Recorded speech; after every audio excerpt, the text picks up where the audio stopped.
I'm Adam DeSanctis, NAR Economic Issues Media Manager. I'm here with Dr. Lawrence Yoon, NAR's Chief Economist. Lawrence, we're talking housing 2016 expectations. A weak start to the stock market, some overseas weakness. What do we expect for housing and the economy in the U.S.?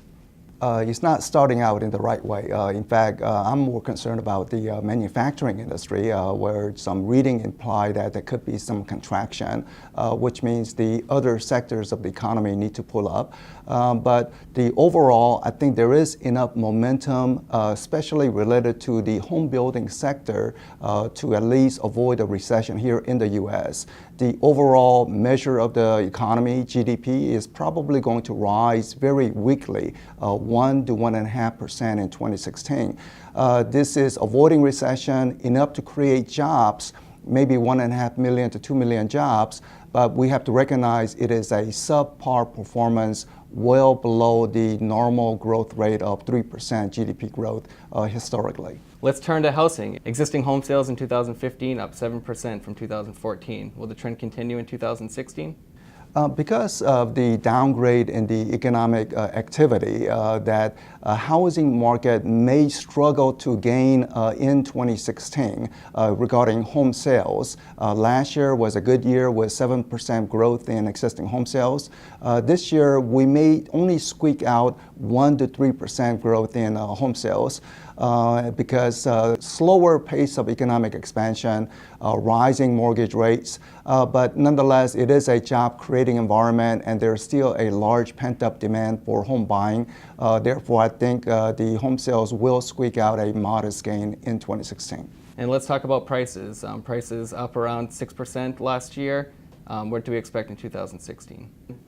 The home prices will also moderate because the demand is moderating, but the home price projection of 4 to 5% will still outpace people's income by a large amount. People's incomes are only rising at 2%, maybe 3% in 2016, but home values will rise 4 to 5%.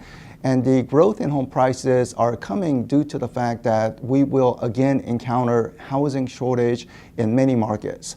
Why do we have this housing shortage? Because the home builders have been underproducing for multiple years. If one looks back from 2008 to 2014, it was less than 1 million or right at touching 1 million. I mean, this is well below 1.5 million that is needed to keep up with the growing population here in the U.S. So the cumulative impact of the underperformance by home builders for multiple years is the reason why there is a housing shortage. And once the spring home buying season returns, we will begin to feel that. The Federal Reserve in December raised short-term rates for the first time in many years, with more expected in 2016. What will that mean for mortgage rates and buyers? So there will be little bounces here and there. Anytime there is a stock market adjustment, sometimes the mortgage rate could actually go down briefly. But given that the Federal Reserve will be raising rates more throughout 2016 and possibly going into 2017 as well, general consumers should anticipate that the mortgage rate will be somewhat higher. Last year was a very attractive rate of about 3.8% annual average. This year we may go up to 4.5%, but by any historical analogy, this is still very attractive for home buyers. It is a bit higher compared to last year, so people should anticipate. And also just a quick rule of thumb, 1 percentage point rise in mortgage rate translates into about 10% reduction in buying power. So that's something the realtors and the consumers should plan for. First-time buyer share is near 30-year lows. Is 2016 the year we see first-time buyers back into the market? I believe so. With consistent job gains, that this is improving the overall finances for everyone, even though it's a moderate gain. So I believe that first-time buyers will steadily reach the market.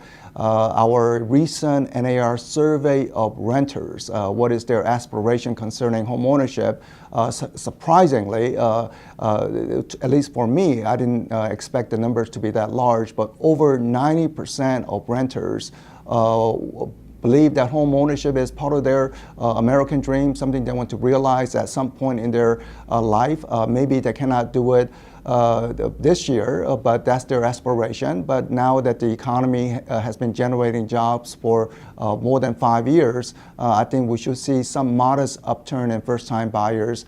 We will not be back to normal in terms of the millennial first-time buyer participation in the market, but the worst, I believe, is over. Now, which parts of the country should we expect home sales to remain stronger than others?